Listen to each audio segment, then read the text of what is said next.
कहल बा कि कभी भी कोनो मंच के ठंडा के ना जाएगा चाहिए, गरमा के जाएगा चाहिए का कि हर साल डालेला तू हमारा में।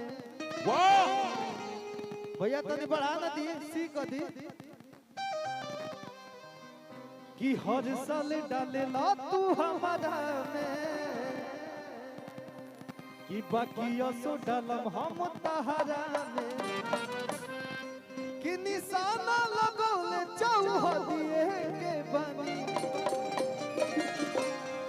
ए जगह दे तनी कहे से कि का भइल बा कि होली के दिन चलता केहू केहू पे पानी डाल देता, केहू केहू पे कुछ डाल देता, तो भौजैया अपना देवरा पर डाल देला बिया एक बाल्टी पानी आ गलती से ओकर अंदर बिया झुराइल लइके। तो वे मजाकिया टाइप से हम लिखनी कि निशाना लगवले चौहदिए के बनी।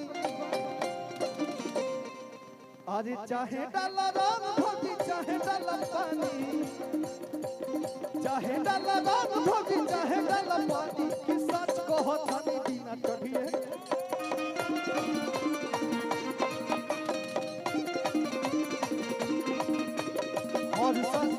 अरे हर साल डालेला तू हमारा में बाकी सो डालब हम।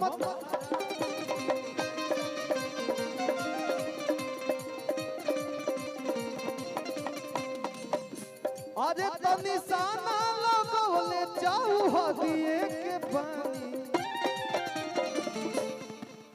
तो चाहे डाला राम भौजी चाहे डाला पानी, चाहे डाला राम भौजी चाहे डाला पानी कि सच कहतानी बिना चढ़िए के बानी।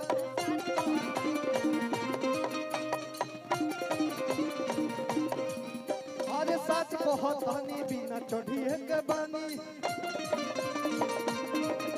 सच कहतानी बिना चढ़िए के बानी, सच कहतानी। वो परिवार के दुल्हा दुल्हन के ढेर सारा शुभकामना, आप सबके सादर प्रणाम आशीर्वाद बनौले रही सबे। होली में गाना बजाई सबे, एक बाद भी तरह तरह के अलग अलग प्रकार के गाना आ रहा बड़ी, सबके प्यार दी। नमस्ते।